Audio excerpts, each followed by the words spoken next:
सो आज हम डिस्कस करेंगे हमारा right A short note on froth flotation process. Froth flotation process पे हमें शॉर्ट नोट लिख थोड़ा सा आइडिया लेते हैं कि हमें आंसर। तो सबसे पहले तो हमें ये पता होना चाहिए कि फ्रोथ फ्लोटेशन प्रोसेस का यूज किस चीज के लिए होता है। तो जो हमारा फ्रोथ फ्लोटेशन प्रोसेस होता है उसका यूज होता है for the concentration of the sulphide ores. ठीक है, सल्फाइड ओर्स की कंसेंट्रेशन के लिए हम यूज करते हैं फ्रोथ फ्लोटेशन प्रोसेस का। तो फर्स्ट पॉइंट आप इसमें लिखेंगे कि in froth flotation process the powdered ore of the sulphide such as the zinc blende. Zinc blende क्या होता है हमारा ZnS, जैसे कि हमारा ZnS है, जैसे कि हमारा गैलीना है। गैलीना क्या होता है PbS। ठीक है, ये सल्फाइड ओर्स हम यहाँ पर लेंगे। सो फर्स्ट पॉइंट हम लिखेंगे in froth flotation process the powdered ore of sulphide such as the zinc plant that is ZnS and galena that is PbS is mixed with water and pine oil in the tank। ठीक है, और जैसे मान लो एक tank है, उसके अंदर आपने क्या किया, सल्फाइड ओर ले ली। मान लो आपने सल्फाइड ओर के तौर पे जिंक ब्लेंड ले लिया ZnS, तो उसको जो है वो पानी के साथ मिक्स करेंगे। एक तो उसके अंदर वाटर लेंगे और दूसरा एक ऑयल लेंगे जिसको हम बोलते हैं पाइन ऑयल। ठीक है, वो लेंगे और किसके अंदर लेंगे, एक टैंक के अंदर लेंगे। और उस टैंक को जो है वो क्या बोला जाता है, उसको कलेक्टर कहा जाता है। ठीक है, जो टैंक यहाँ पर लेंगे उसको हम कलेक्टर बोलेंगे। तो ये आप लिख सकते हैं अपने ओन वर्ड्स में। फिर उसके बाद आप लिखेंगे ये जो सस्पेंशन जो होगा, दिस सस्पेंशन, ये जो पूरा का पूरा जो सस्पेंशन बनेगा उसको क्या करेंगे, दिस सस्पेंशन इज एजिटेटेड। इस सस्पेंशन को एजिटेट करेंगे, दैट इज एजिटेटेड ब्रैकेट में लिखेंगे शेकन, मतलब इसको हिलाया जाएगा रैपिडली देन कंप्रेस्ड एयर। उसके बाद क्या करेंगे, then compressed air draws through it. ठीक है, एयर की भी यहाँ पे जरूरत है। सो क्या करेंगे, compressed air draws through it. This will cause, इससे क्या होगा, ऐसा करने से क्या होगा, एक तो आपने उस पूरे के पूरे सस्पेंशन को शेक किया रैपिडली। ठीक है, उसके बाद आपने वहां से कंप्रेस एयर जो है वो ड्रॉ करी, तो इससे क्या होगा, this will cause फ्रोथिंग।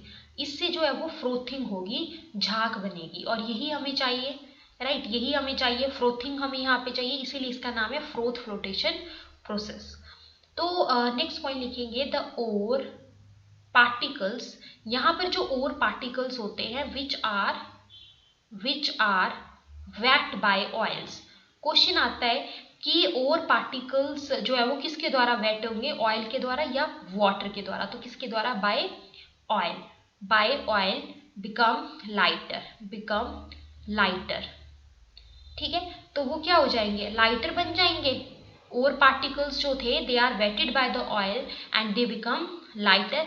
Now these lighter, अब क्या होगा, अगर कोई चीज हल्की है, आप खुद सोचो, अगर कोई चीज हल्की है, किसी चीज के पार्टिकल्स काफी छोटे छोटे हैं, तो वो चीज जो है क्या कर सकती है, इजीली राइज कर सकती है।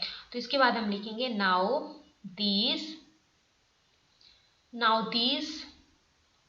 Lighter particles. तो क्या होगा, ये जो लाइटर पार्टिकल्स हैं ये क्या करेंगे, राइज टू द सरफेस, ये सरफेस तक आ जाएंगे, राइज टू द सरफेस, किसके साथ, अलोंग विद फ्रोथ।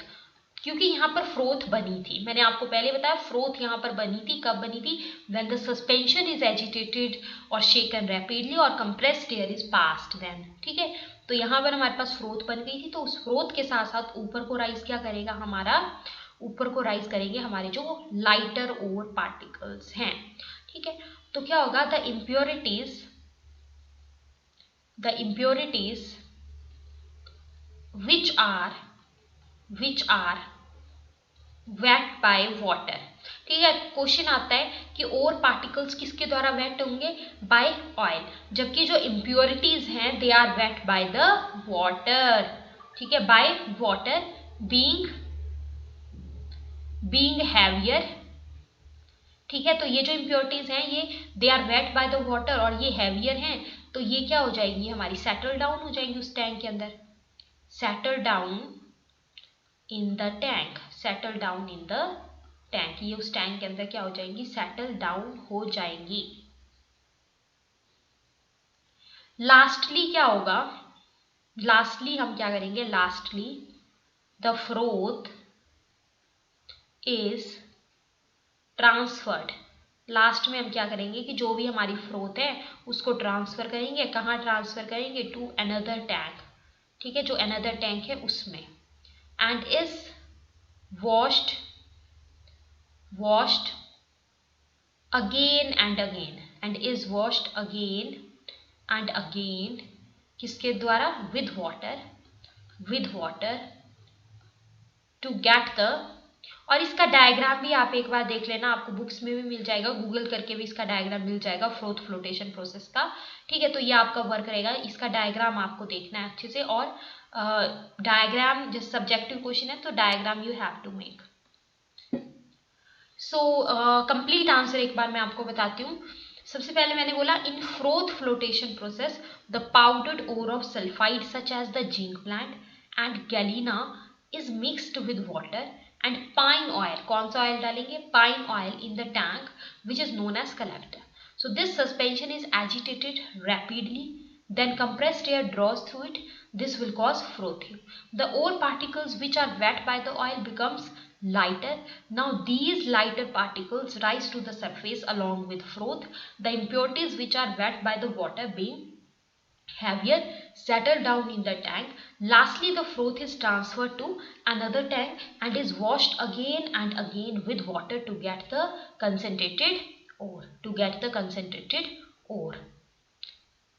फिर उसके बाद जो है आपको डायग्राम बनानी है, जो आपका वर्क रहेगा। देन इसके अलावा हमें जो है यहाँ पे लिखना है कि हम यहाँ पे फ्रोथ फ्लोटेशन प्रोसेस में स्टेबलाइजर्स के तौर पे क्या यूज़ करते हैं, और साथ ही साथ हम यहाँ पर जो है वो डिप्रेसेंट के तौर पे क्या यूज़ करते हैं। तो जो भी आपके पास यहाँ पर फ्रोथ बनी है, आप खुद सोचिए कि जो भी फ्रोथ आपके पास बनी है वो फ्रोथ जो है क्या होनी चाहिए, that must be then may be stabilized, ठीक है। तो उसके लिए आपको जो है कुछ ऑर्गेनिक कंपाउंड्स यहाँ पर डालना पड़ते हैं, जिनको हम इस केस में जो है वो स्टेबलाइजर्स नाम दे देते हैं, ठीक है। जैसे कि आप यहाँ पर एनिलीन डाल सकते हो, आप यहाँ पर क्रिसोल डाल सकते हो। तो नेक्स्ट पॉइंट जो है हम यहाँ पे हेडिंग डाल के लिख सकते हैं, that is stabilizers and depressants,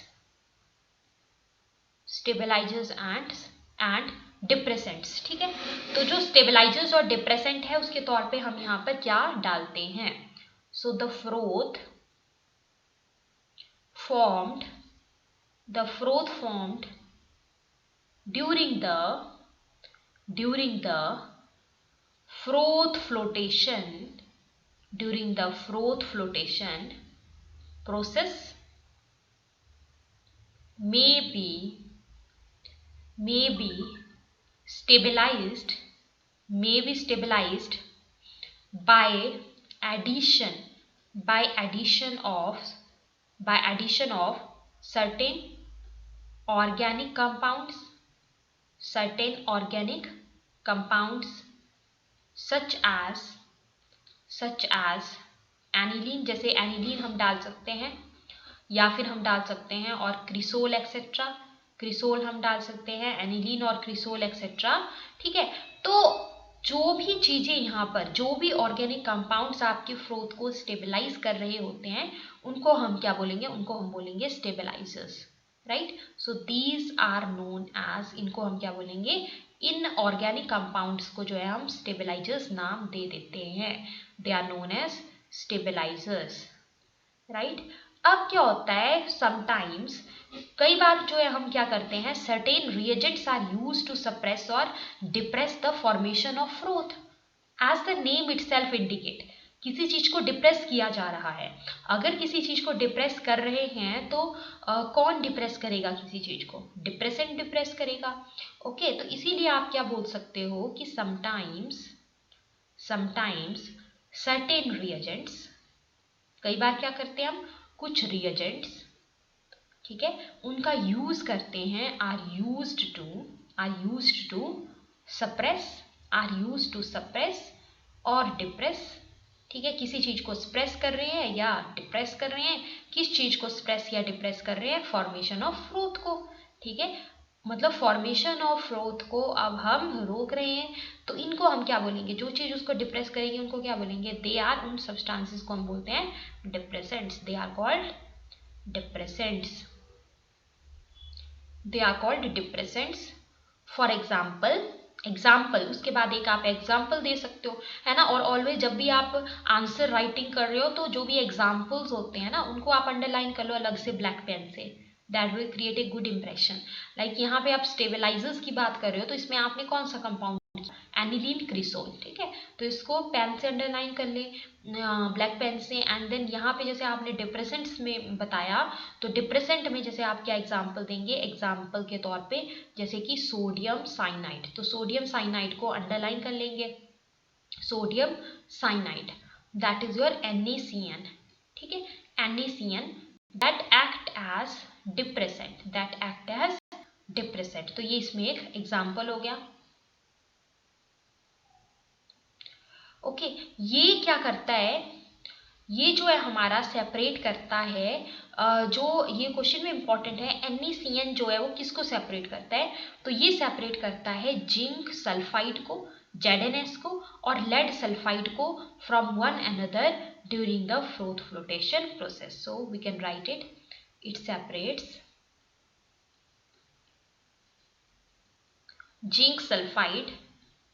zinc sulfide which is our ZnS and lead sulfide which is our PbS from one another during the froth flotation process.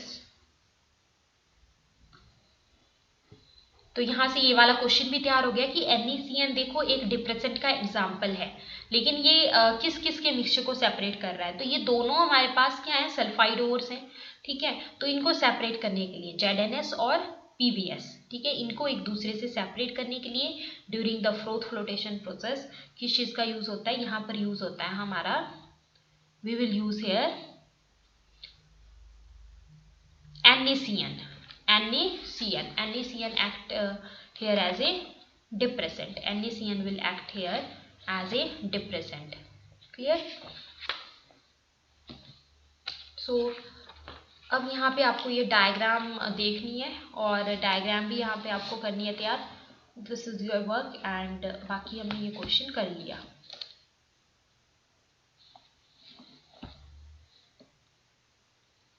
Next question करते हैं।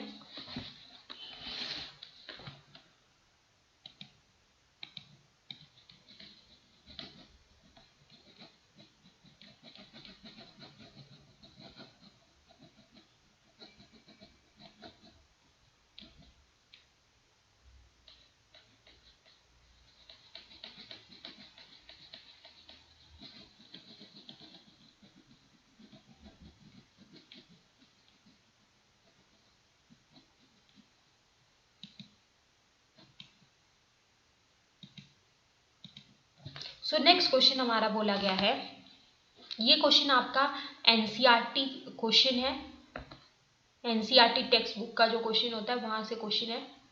So question is right chemical reactions taking place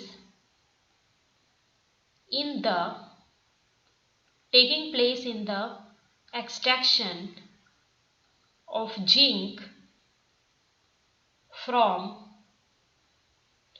zinc bland. अब हमें पता है कि zinc bland हमारी zinc की ओर है, तो आपसे क्वेश्चन में बोला गया है कि केमिकल रिएक्शंस बताइए जो इसका कंप्लीट एक्सट्रैक्शन में हम अंडर द मेटलर्जी पढ़ते हैं, वो सारे केमिकल रिएक्शंस आपको बताने हैं। तो इसमें आप step by step to the point जो है वो इसका आंसर देंगे। तो सबसे पहला पॉइंट आप यहाँ पे लिखेंगे कि the various steps the various steps involved, the various steps involved in the process are, ठीक है। अब जब भी आप एक्सट्रैक्शन कर रहे हो जिंक की फ्रॉम द जिंक प्लांट, तो जो पूरा का पूरा जो इसमें प्रोसेस चलेगा उसमें जो अलग अलग स्टेप्स इन्वॉल्व रहते हैं वो कौन कौन से रहते हैं। तो नंबर 1 इसमें हमारा रहता है that is the concentration of ore. Number 1 is our concentration of ore, concentration of ore, ठीक है। तो अब सबसे पहली बात तो आप ये समझो, यहाँ पे अभी अभी हमने क्वेश्चन डिस्कस किया कि अगर हमारे पास जैसे जिंक ब्लैंड है, जैसे ZnS है, राइट, तो वो तो हमारे पास कैसी ओर है, that is the sulphide ore, ठीक है। तो कौन सा प्रोसेस यूज होता है वहां पे, फ्रोथ फ्लोटेशन प्रोसेस। सो यहाँ पे हम लिखेंगे हेडिंग डाल के ओर इज क्रश्ड, ओर को क्रश किया जाता है, एंड कंसेंट्रेटेड, और कंसेंट्रेट किया जाता है, and concentrated by froth flotation process. कौन से प्रोसेस के द्वारा, by froth flotation process, by your froth flotation process. तो ये हो गया हमारा कंसेंट्रेशन ऑफ ओर। नेक्स्ट जो इसमें हमारा पॉइंट आता है दैट इज अवर, अब आपने ओर को कंसेंट्रेट कर दिया, अब नेक्स्ट क्या करना है हमें यहाँ पे, next is our roasting, next is roasting. So अब आपकी ओर कंसेंट्रेट हो चुकी है, यानी कि उसकी जो इनिशियल जो प्यूरिफिकेशन है वो हो चुकी है। तो ये जो आपके पास कंसेंट्रेटेड ओर है इसको रोस्ट किया जाएगा in the presence of excess of air, ठीक है। ऑक्सीजन की प्रेजेंस में होता है हमारा रोस्टिंग, ठीक है। और टेम्परेचर यहाँ पर लगभग जो है वो रखेंगे 1200 kelvin. So we can write it, concentrated ore is roasted, concentrated ore is roasted in the presence of excess of air at 1200 Kelvin, at 1200 Kelvin। जैसे मान लो आपके पास ये है ZnS है, जिंक ब्लैंड है, जो कि एक क्या है आपकी कंसेंट्रेटेड ओर है, ठीक है। रोस्टिंग हमारी किसकी प्रेजेंस में होती है, in the presence of air और oxygen, in the presence of air और ऑक्सीजन। तो इसीलिए हम यहाँ पे लिखेंगे ZnS प्लस O2, ठीक है। लगभग 1200 केल्विन यहाँ पर हम टेम्परेचर रखते हैं और हीट करेंगे इसको। तो देखो जो सल्फाइड है ना, सल्फाइड जो है वो आपका ऑक्साइड में बदल जाएगा। मेन चीज यहाँ पर यही होने वाली है कि सल्फाइड और जैसे आपका ये है जिंक ब्लैंड, तो ये आपका ऑक्साइड में बदल जाएगा। तो क्या बनेगा, ZnO plus SO2, sulphur dioxide तो बाहर ही निकल जाएगा।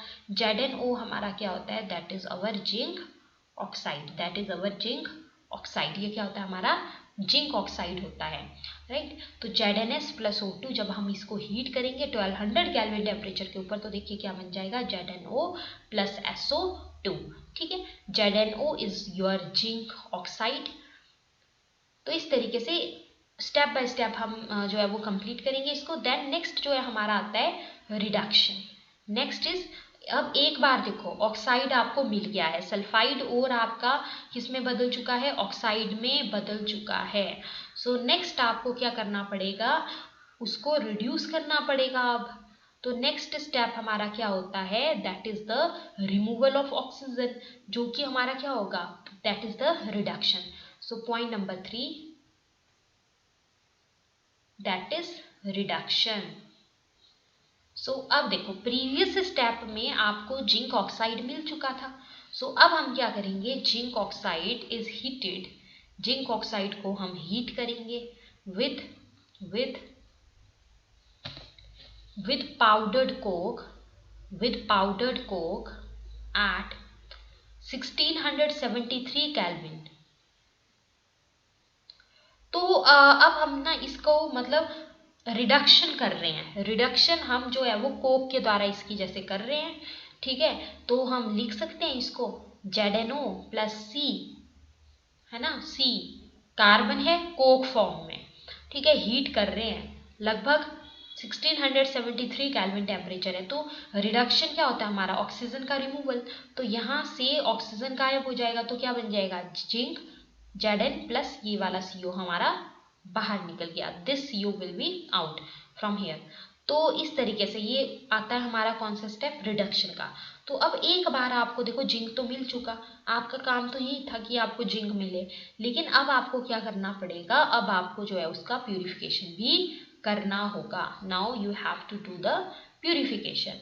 सो नेक्स्ट स्टेप जो यहाँ पर रहता है that is your electrolytic refining. So next is electrolytic refining, electrolytic refining. Next is electrolytic refining. अब रिफाइनिंग में हम क्या करते हैं, देखो सोचो, रिफाइनिंग में हम मतलब किसी चीज को जो है वो प्यूरिफाई करते हैं, ठीक है। तो मतलब ये एक तरीके से प्यूरिफिकेशन के लिए ही है।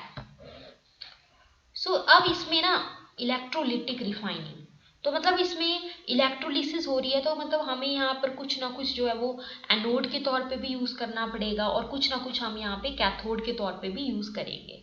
ओके, और कुछ यहाँ पर कोई सब्सटेंस हमें डालना पड़ेगा जो कि हमारा जो है एज ए इलेक्ट्रोलाइट की तरह बिहेव करेगा, राइट। तो that is the electrolytic refining. तो अभी हम इसके बारे में भी लिख सकते हैं यहाँ पे, इम्प्योर जिंक। यहाँ पे क्या करते हैं, जो भी आपका इम्प्योर जिंक है, जो भी हमें यहाँ पे जिंक मिला था रिडक्शन के स्टेप के बाद, that is the impure zinc, that is made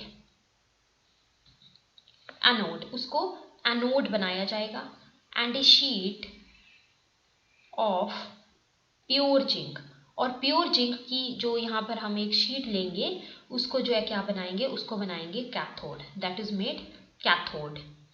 so A solution of ZnSO4, यानी कि जिंक सल्फेट का जो सॉल्यूशन है वो हम लेंगे, एंड डाइल्यूट H2SO4, H2SO4 लेंगे, लेकिन कंसंट्रेटेड फॉर्म में नहीं होगा, डाइल्यूट फॉर्म में होगा, और यही आपका एज ए इलेक्ट्रोलाइट बिहेव करेगा, ठीक है। सो एक्ट्स एज इलेक्ट्रोलाइट। तो इलेक्ट्रोलाइट के तौर पे जो है इलेक्ट्रोलिटिक रिडक्शन में क्या यूज होता है, that is your ZnSO4 and dilute H2SO4 that will act as a electrolyte। उसके बाद क्या करेंगे, अब इलेक्ट्रोलिसिस हो रही है तो मतलब इलेक्ट्रिक करंट तो पास करेंगे ही करेंगे ना यहाँ से। तो when current is passed, when current is passed, the following reaction takes place. क्या होगा हमारा, जैसे Zn2 पॉजिटिव है, ठीक है, प्लस 2 इलेक्ट्रॉन है, ये मिलके क्या बना देंगे Zn, which is your zinc, ठीक है। सो Zn2 पॉजिटिव प्लस 2 इलेक्ट्रॉन, देखो Zn2 पॉजिटिव है, इसने 2 इलेक्ट्रॉन एक्सेप्ट करे तो ये जिंक में बदल जाएगा। ओके, तो इस तरीके से ये जो जिंक हमें मिला ये हमें मिलेगा सॉलिड फेज में। तो बेसिकली जो आपका रिफाइनिंग वाला स्टेप है वो किसके लिए है, वो है आपका प्यूरिफिकेशन के लिए। जो भी आपको जिंक मिला है उसकी ओर में से उसको प्यूरिफाई करना होता है इसके द्वारा।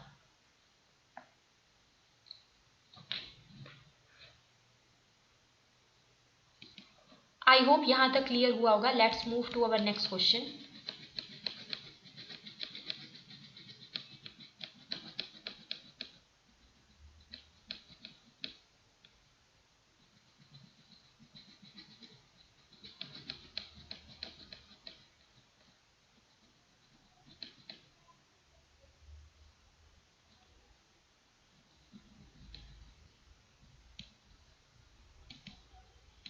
सो नेक्स्ट क्वेश्चन है हमारा, हाउ एल्यूमिनियम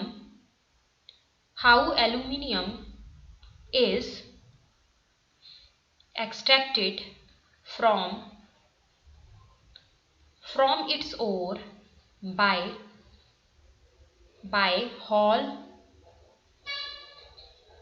हॉर्नोल्ड्स प्रोसेस। अब ये क्वेश्चन एक तो यहाँ से तैयार हो गया कि जो हॉल्स प्रोसेस है वो किसके लिए होता है, तो ये होता है एल्यूमिनियम की एक्सट्रैक्शन के लिए फ्रॉम इट्स ओर। तो क्वेश्चन बोला गया है कि किस तरीके से जो है ये होगा पूरा का पूरा प्रोसेस। तो इसका आंसर हम कैसे देंगे, हॉर्नोल्ड्स प्रोसेस इज बेस्ड ऑन, सबसे पहले तो हम बताएंगे कि ये किसके ऊपर बेस्ड है. So that is based on the electrolysis process of, जो आपके पास एलुमिना का जो इलेक्ट्रोलिसिस प्रोसेस है that is based on the electrolysis process of alumina, है ना. एलुमिना का जो इलेक्ट्रोलिसिस प्रोसेस है उसके ऊपर ये बेस्ड है. इसमें हम क्या करते हैं, जो एलुमिना है उसको डिसॉल्व करते हैं.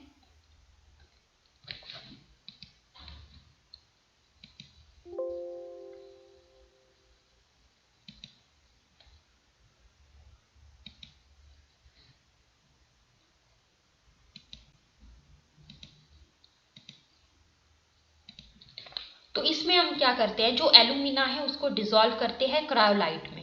ठीक है, तो नेक्स्ट हम यहाँ पे लिख सकते हैं the alumina is dissolved in, alumina को डिसॉल्व करते हैं किसमें, क्रायोलाइट में.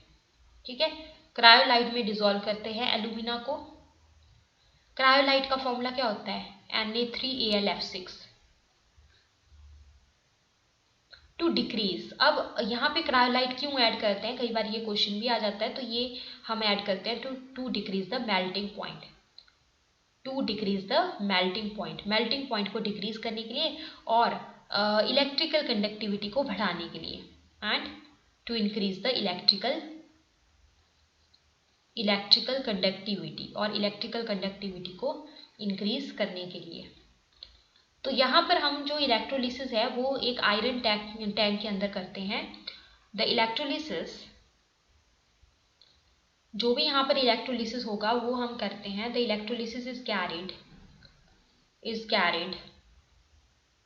इन एन आयरन टैंक. एक आयरन टैंक के अंदर हम इलेक्ट्रोलिसिस करते हैं, और वो जो आयरन टैंक होता है वो लाइंड होता है किसके द्वारा, लाइंड इनसाइड, अंदर से वो लाइंड होता है किसके द्वारा, विद कार्बन, कार्बन से वो लाइंड होता है.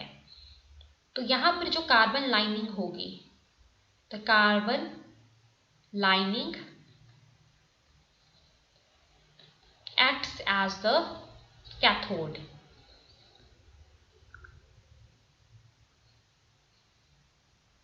तो यहाँ पर जो कार्बन लाइनिंग है वो एज ए कैथोड एक्ट करेगा.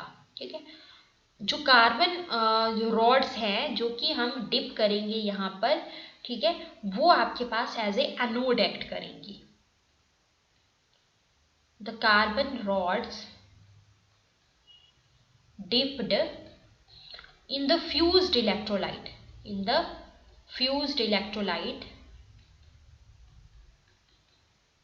act as anode.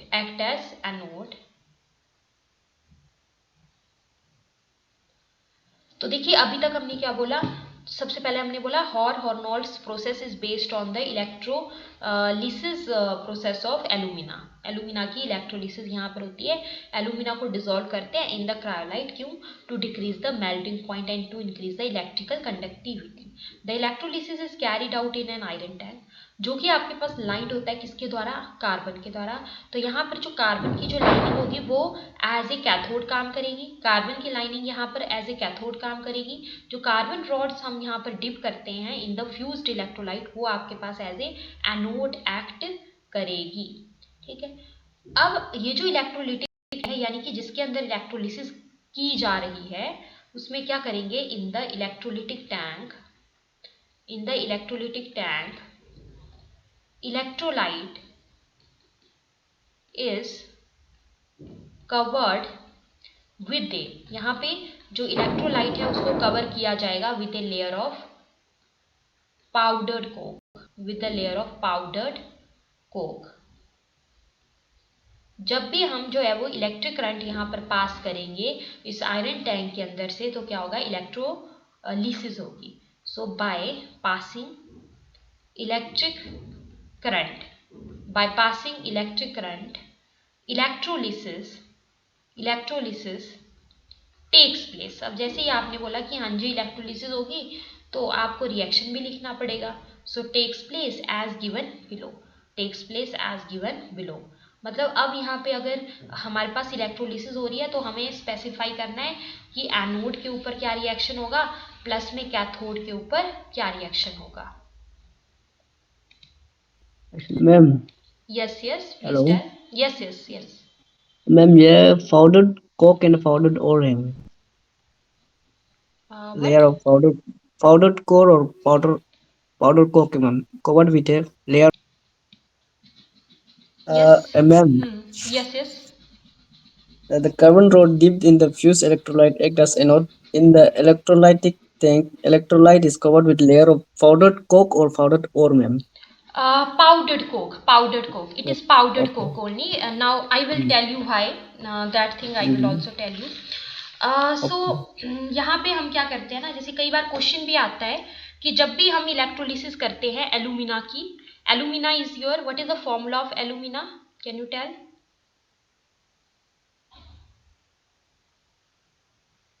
एलुमिना का फॉर्मूला, कैन यू टेल?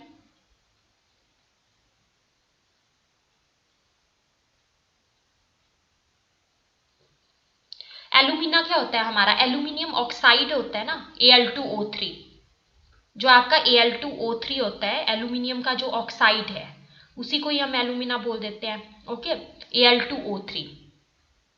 तो करते क्या है, जैसे कई बार क्वेश्चन भी आता है कि जब भी हम इलेक्ट्रोलिसिस करते हैं एल्यूमिना का, ठीक है, यूजिंग हॉल्स प्रोसेस, तो उसमें जो इलेक्ट्रोलाइट है उसको हम पाउडर्ड कोक से जो है वो क्यों कवर करते हैं? कई बार क्वेश्चन ये भी आता है। तो जो यहाँ पर जो लेयर होती है पाउडर्ड कोक की, वो प्रिवेंट करती है कार्बन इलेक्ट्रोड्स की बर्निंग को। तो जो लेयर होती है, the layer of powdered Coke prevents the burning of the carbon electrodes in air, right? तो इसके लिए हम यहाँ पर यूज करते हैं। जो यहाँ पर लेयर ऑफ पाउडर्ड कोक है वो प्रिवेंट करेगी burning of the carbon electrodes in air. So basically ये इसका लॉजिक है। तो वहाँ पे जो आपने पॉइंट पूछा था वो हमारा यही था, in the electrolytic tank the electrolyte is covered with a layer of powdered Coke. So on passing electric current, electrolysis takes place. Electric current pass करेंगे तो इलेक्ट्रोलिसिस होगी। तो इसमें जैसे मैंने पॉइंट बताया, that takes place as given below. तो अब इसमें एनोड के ऊपर भी कोई रिएक्शन होगा और कैथोड के ऊपर भी कोई रिएक्शन होगा। तो कैथोड के ऊपर क्या रिएक्शन होगा? Al3 पॉजिटिव प्लस, अच्छा, अगर इसको एल्यूमिनियम में बदलना है तो कितने इलेक्ट्रॉन इसको गेन करना पड़ेंगे Al3 पॉजिटिव को? 3 इलेक्ट्रॉन। तो Al3 पॉजिटिव प्लस 3 इलेक्ट्रॉन क्या बनेगा? Al। और एनोड के ऊपर क्या रिएक्शन होगा? अब Al2O3 है ना, तो O2 नेगेटिव होगा, दैट मीन्स, तो O2 नेगेटिव जो है वो क्या बना देगा हमारा? अच्छा, जब ये आपके 2 इलेक्ट्रॉन लूज करेगा तो ये क्या बना देगा? O। ये O बना देगा। तो यहाँ पर आप फिर बाद में लिखोगे कि देखो Al2O3 है ना, Al2O3 है, तो उसमें हमने दो चीजें देखी, एक तो उसमें एल्यूमिनियम है, ऑक्सीजन है, तो दोनों एनोड कैथोड वाले रिएक्शंस मैंने आपको बताए। लास्ट में आप लिखोगे कि here aluminium is liberated, here aluminium. अब हमें यहाँ पे एल्यूमिनियम कहाँ पर मिलता है? At the cathode. Here aluminium is liberated at the cathode and gets collected, और ये कलेक्ट हो जाता है at the bottom of the tank, at the bottom of the tank. Is this clear? Yes ma'am, clear ma'am.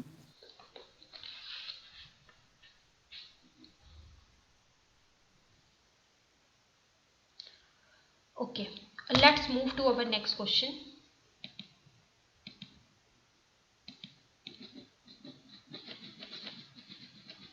अब इसमें कोई question आपके पास जैसे शॉर्ट एमसीक्यू टाइप में भी बन जाते हैं। जैसे कि यहाँ पे मैंने ये हॉल्स प्रोसेस का बताया आपको, है ना, ये एल्यूमिनियम के केस में यूज़ होता है। और एल्यूमिनियम हमें यहाँ पे एनोड के ऊपर मिलता है या कैथोड के ऊपर मिलता है? तो कहाँ पे मिला हमें? At cathode. Okay, next question is what is aluminothermy? What is aluminothermy? Explain with the help. Explain with the help of an example. What is aluminothermy, explain with the help of an example. अब aluminothermy क्या होता है नाम से ही पता लग रहा है, यूज तो हम यहाँ पर जो है वो एल्यूमिनियम का ही करेंगे, एल्यूमिनियम पाउडर का हम बेसिकली यहाँ पर यूज करते हैं। सो एल्यूमिनोथर्मी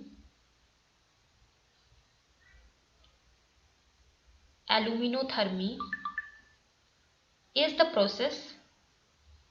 process in which, ये ऐसा प्रोसेस होता है जिसमें क्या करते हैं, in which metal oxide is reduced to metal, इसमें जो मेटल ऑक्साइड है उसको रिड्यूस किया जाता है किसमें, टू मेटल। अब देखो मेटल ऑक्साइड को आप मेटल में रिड्यूस कर रहे हो, ठीक है, तो यूज आप यहाँ पर रिएजेंट के तौर पे क्या यूज करोगे, अब नाम ही आप बोल रहे हो एल्यूमिनोथर्मी, तो आप यहाँ पर यूज करते हो with the help of aluminium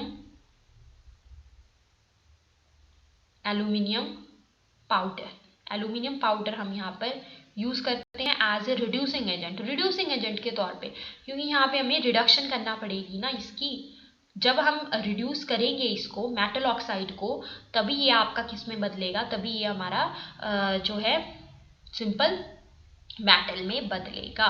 so with the help of aluminium powder as a reducing agent, और इसको हम गोल्ड स्मिथ थर्माइट प्रोसेस भी बोल देते हैं, इंपॉर्टेंट है। So it is also known as, तो ये आप अंडरलाइन करेंगे, it is also known as, ये जो प्रोसेस का नाम होता है, this is important, that is gold Smith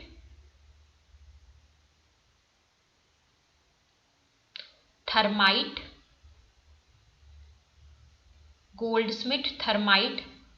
process, ठीक है। तो कई बार देखो क्वेश्चन में आ जाता है कि जो गोल्ड स्मिथ थर्माइट प्रोसेस है, एमसीक्यू में आ सकता है कि उसमें जो है हम रिड्यूसिंग एजेंट के तौर पे क्या यूज करते हैं, तो आप क्या बोलोगे, एल्यूमिनियम का यूज करते हैं। फिर अब आपसे क्वेश्चन में पूछा गया है कि एक्सप्लेन करिए with the help of an example, तो एग्जाम्पल अगर हम देंगे तो उस एग्जाम्पल में हम पर्टिकुलरली बताएंगे इस चीज को कि कैसे हमारा जो मेटल का ऑक्साइड है वो मेटल में बदल रहा है, ठीक है। तो जैसे कि एग्जाम्पल आ जाता है हमारा Cr2O3, ये क्या है, क्रोमियम ट्राईऑक्साइड Cr2O3, ठीक है, Cr2O3 है प्लस हमारा जो है एल्यूमिनियम है। अब ये मेरा क्या है, ये जो Cr2O3 है ये मेरा मेटल ऑक्साइड है, मुझे क्या चाहिए, मेटल चाहिए, यानी कि मुझे यहाँ से Cr चाहिए, chromium is required here, right. So ये क्या बन जाएगा हमारा Al2O3, ठीक है, प्लस जो क्रोमियम है वो हमारा बाहर निकल जाएगा। अच्छा, अब मैं क्या इक्वेशन को बैलेंस कर सकती हूँ, यहाँ पे आप देख सकते हो Cr2 है तो यहाँ पे देखो क्या आ जाएगा, 2Cr आ जाएगा। अच्छा, यहाँ पे Al2 है, यहाँ पे क्या आ जाएगा, 2Al आएगा, ओके। सो ये आप एग्जाम्पल दे सकते हो, इंपॉर्टेंट एग्जाम्पल, ऐसे बॉक्स के अंदर एनक्लोज कर लो एग्जाम्पल को, तो आप देख पा रहे हो इस एग्जाम्पल में बिल्कुल क्लियरली कि मेटल ऑक्साइड ने जो है वो मेटल बना दिया है।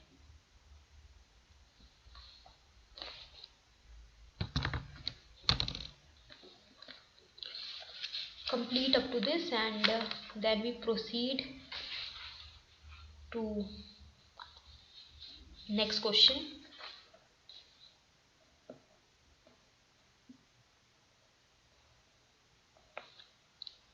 अब ये भी जैसे क्वेश्चन पूछा जाता है, जैसे मैंने अभी आपको बताया क्रायोलाइट के बारे में ना, तो क्रायोलाइट के बारे में पूछा जाता है कि क्रायोलाइट का जो है वो क्या रोल रहता है मेटलर्जी ऑफ एल्यूमिनियम में, what is the role of cryolite in the metallurgy of aluminium, metallurgy of aluminium में क्रायोलाइट का क्या रोल रहता है, ठीक है।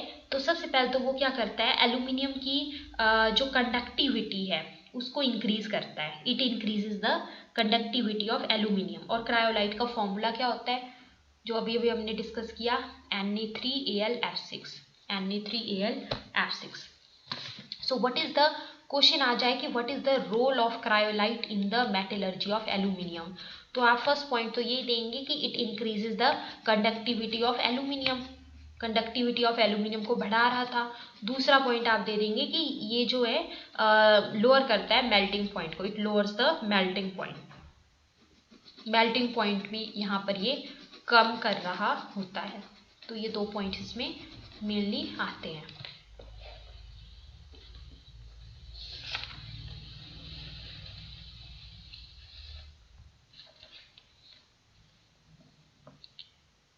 नाउ नेक्स्ट क्वेश्चन है,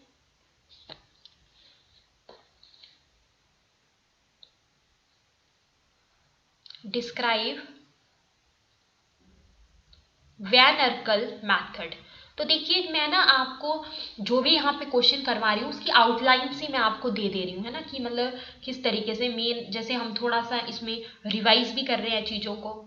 अब ये जो क्वेश्चंस हैं इनकी डिटेल्स आप जो है अपने आप भी, मतलब जैसे आप सेल्फ स्टडी करेंगे तो इनकी डिटेल्स आपको कोई एडिशनल पॉइंट अगर आपको लगे, कोई एडिशनल पॉइंट अगर आपको लगता है तो उसको आप जो है इसमें ऐड ऑन कर सकते हो, ठीक है, दैट इज मच बेटर।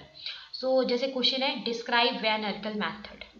सो ये जो मैथड होता है, सबसे पहले इसका यूज जो है वो किसके लिए होता है, जो आपके पास टाइटेनियम जो मेटल है ना, क्वेश्चन की फॉर्म में 1 मार्क में या ऐसे क्वेश्चन बनते हैं जैसे एमसीक्यू में, तो उसमें जैसे आ जाता है कि वैन अर्कल मैथड जो है उसका यूज जो है किस चीज़ के लिए होता है, मतलब कौन से जो मेटल्स हैं उनकी प्यूरिफिकेशन के लिए होता है। तो वो यूज़ होता है आपका टाइटेनियम और जिरकोनियम के केस में। तो फर्स्ट पॉइंट आ जाएगा,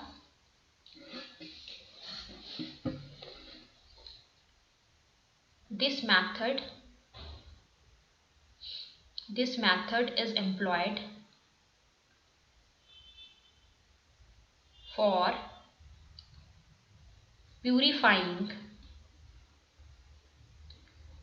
क्रूड टाइटेनियम मेटल। क्रूड का मतलब हुआ कि जो आपका प्योर फॉर्म में नहीं है ना, जिसके अंदर इम्प्योरिटीज हैं। So for purifying crude titanium metal and zirconium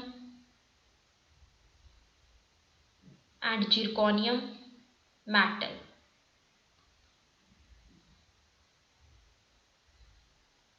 in this process,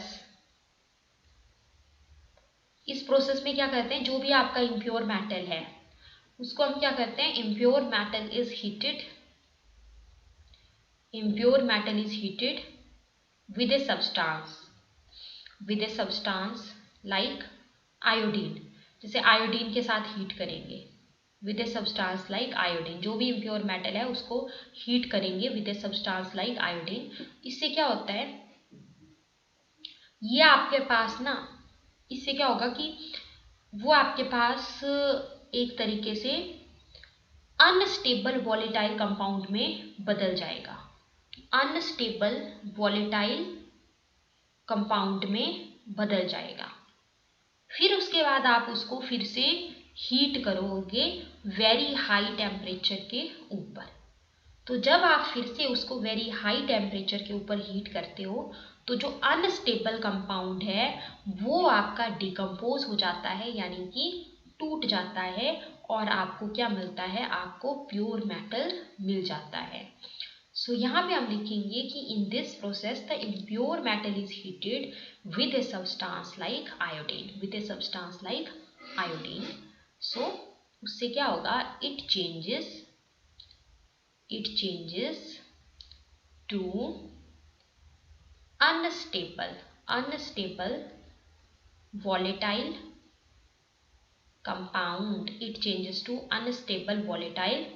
compound, again when it is heated to very high temperature। फिर से हीट करेंगे बहुत ज़्यादा टेम्परेचर के ऊपर, तो क्या होगा, अनस्टेबल, जो भी आपके पास यहाँ पर अनस्टेबल कंपाउंड था। अब अगर कोई चीज़ अनस्टेबल है तो वो एज इट इज़ थोड़ी ना पड़ी रहेगी ना, स्टेबल चीज़ ही तो एज इट इज़ पड़ी रहेगी। लेकिन अगर अनस्टेबल कंपाउंड है तो उस अनस्टेबल कंपाउंड को क्या होना पड़ेगा, डिकम्पोज होना पड़ेगा, टूटना पड़ेगा। तो क्या होगा, it get decomposed and gives and gives pure metal, और क्या मिलेगा आपको, प्योर मेटल मिल जाता है, and gives pure metal. For example के तौर पे बता सकते हैं, जैसे कि जो हमारा टाइटेनियम है, for example titanium is purified. Actually ये जो प्रोसेस है ना, ये जिरकोनियम के लिए है और टाइटेनियम के लिए है। Titanium is purified as follows. जैसे आपके पास टाइटेनियम है प्लस I2 यहाँ पे लेंगे, मैंने बताया कि इम्प्योर मेटल जो है, जैसे मान लो ये मेरा इम्प्योर मेटल है टाइटेनियम, तो इसको मैं हीट करूंगी किसके साथ, आयोडीन के साथ। तो मान लो यहाँ पे रख रही हूँ 500 केल्विन टेम्परेचर, ठीक है। ये मेरा टाइटेनियम सॉलिड स्टेट में है, आयोडीन भी मेरा क्या है, सॉलिड स्टेट में है। तो मुझे क्या मिलेगा, TiI4, ठीक है। TiI4 मिल गया। अब इक्वेशन को बैलेंस मुझे करना पड़ेगा, 2 से मल्टीप्लाई कर दिया, देखो 2I2, 2 2 ज़ा 4, तो ये आपके पास क्या बन गया, ये बन गया वॉलेटाइल है ना। कोई चीज़ वॉलेटाइल है तो मतलब गैसेस फॉर्म में है, राइट।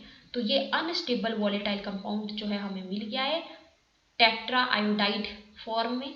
अब हम क्या करेंगे ना, इसको फर्दर हाई टेम्परेचर के ऊपर, पहले से भी ज़्यादा टेम्परेचर, मान लो यहाँ पे रख रहे हैं 1700 केल्विन टेम्परेचर, तो फिर से हीट करेंगे। तो अब हमें जो है यहाँ पर प्योर मेटल मिल जाएगा, प्योर फॉर्म में मुझे यहाँ पे टाइटेनियम मिल जाएगा सॉलिड स्टेट में, प्लस 2I2। तो इस तरीके से आई गॉट हेयर टाइटेनियम। तो ये मैंने इसका आपको जैसे बता दिया वेन अर्कल मेथड। अब देखो आपका काम क्या होगा कि जो भी आपके पास प्रोसेसेस आते हैं, जैसे कि मोन्ड्स प्रोसेस हमने पढ़ा था अपनी क्लास के टाइम में, मोन्ड्स प्रोसेस है ना, वो सारे रिवाइज करने हैं। जैसे मोन्ड्स प्रोसेस हमारा निकल के केस में यूज होता है, निकल के केस में रिफाइनिंग के लिए मोन्ड्स प्रोसेस का यूज होता है, ओके। तो अब ये आपका काम है कि इससे रिलेटेड अगर आपको कोई एडिशनल पॉइंट मिलते हैं तो वो सारे हम देखें, ठीक है। और जो इसका जो मेन जो फ्रेम है वो हमने डिस्कस कर लिया है।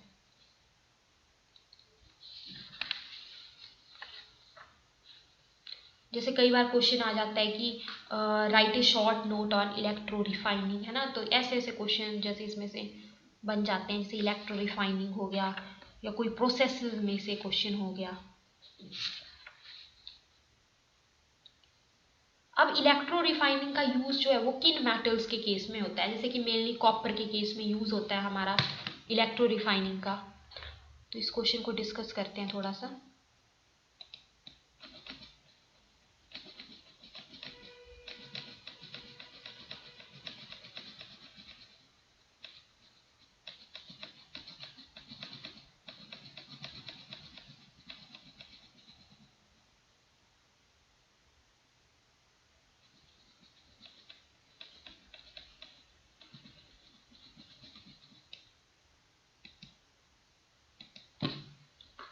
तो क्वेश्चन आता है, right A short note on electro refining. मान लो एक तो क्वेश्चन ऐसे आ गया, या फिर क्वेश्चन ऐसे आ गया कि how is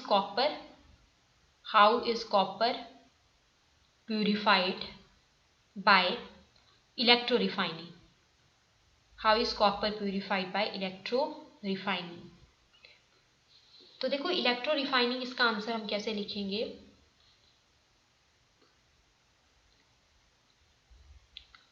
electro refining method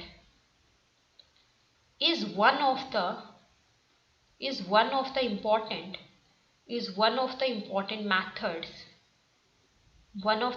methods used for the purification of the metals such as, जैसे कि कॉपर के केस में such as कॉपर। अब यहाँ पे हम जो है इलेक्ट्रोलाइट के तौर पे क्या यूज करेंगे, अगर इलेक्ट्रो रिफाइनिंग है तो कुछ ना कुछ आप जो है यहाँ पे इलेक्ट्रोलाइट के तौर पे यूज करोगे। तो क्या यूज करते हैं, एन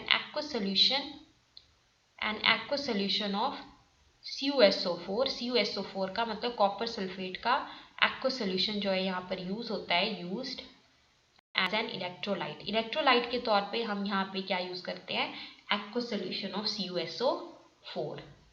तो यहाँ पर क्या होता है, जो इम्प्योर जो मेटल है वो एज ए एनोड एक्ट करता है। इम्प्योर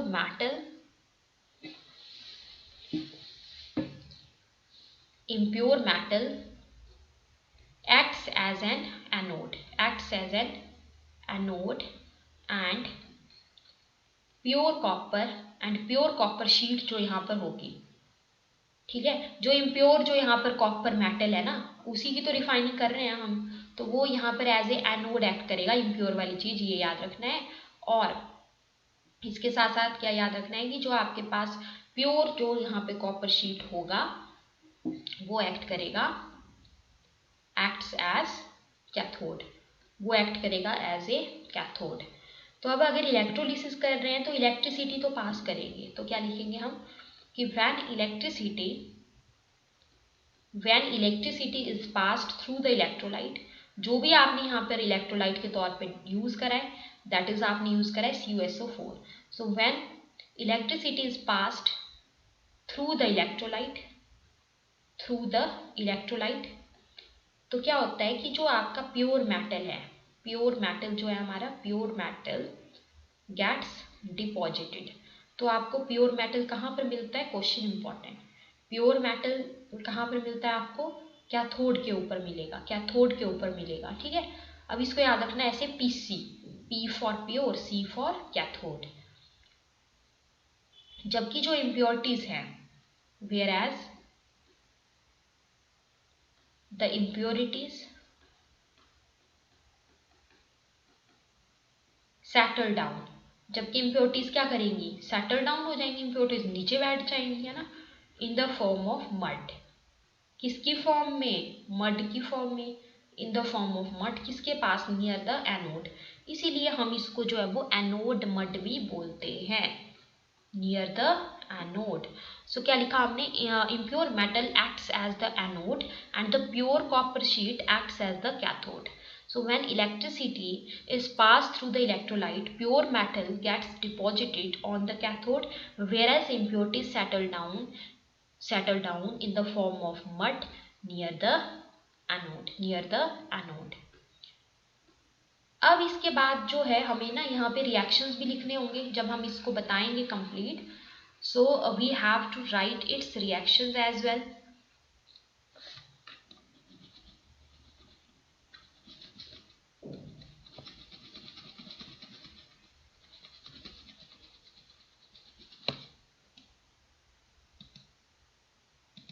तो जैसे हम यहाँ पे बताएंगे कि एट कैथोड क्या होगा, एट कैथोड, है ना, कैथोड के ऊपर क्या होगा और एनोड के ऊपर क्या होगा। तो देखो यहाँ पे ना कैथोड के ऊपर होगा रिडक्शन और एनोड के ऊपर होगा ऑक्सीडेशन, एनोड के ऊपर होगा ऑक्सीडेशन, ठीक है। इसको याद रखना, C for cathode, R for reduction. अच्छा, एक ट्रिक मैंने आपको बताई थी पहली भी क्लास में, oil rig. Oxidation is loss of electron, reduction is gain of electron. तो यहाँ पर अगर हम CuSO4 ले रहे हैं तो आयंस कौन से हैं यहाँ पे, Cu2 पॉजिटिव आयन है क्या यहाँ पे एक, यस, तो Cu2 पॉजिटिव। अच्छा, अब रिडक्शन हो रहा है तो रिडक्शन क्या होता है, गेन ऑफ इलेक्ट्रॉन। तो इसने जो है क्या करा, 2 इलेक्ट्रॉन को अगर गेन करेगा तभी तो कॉपर में बदलेगा, क्योंकि इसमें 2 पॉजिटिव है, ठीक है। अच्छा, और ऑक्सीडेशन क्या होता है, लॉस ऑफ इलेक्ट्रॉन। कॉपर अगर 2 इलेक्ट्रॉन को लूज करता है तभी तो किस में बदलेगा, तभी तो क्या बदलेगा, Cu2 पॉजिटिव में बदलेगा, तभी तो इसके अंदर पॉजिटिविटी आएगी। अगर जितने ये इलेक्ट्रॉन लूज करेगा उतनी पॉजिटिविटी आएगी। जैसे इसने 2 इलेक्ट्रॉन को लूज करा तो ये बन गया Cu2 पॉजिटिव, राइट। तो ये हो गया हमारा ऑक्सीडेशन। तो इस तरीके से फिर ऑक्सीडेशन रिडक्शन वाला रिएक्शन भी बताना है, और इसमें भी ये आपका वर्क रहेगा कि आपको इसकी डायग्राम देखनी है, ठीक है। थोड़ा सा मैं आइडिया दे देती हूँ, जैसे डायग्राम बट आपको कंप्लीट करनी है इसकी।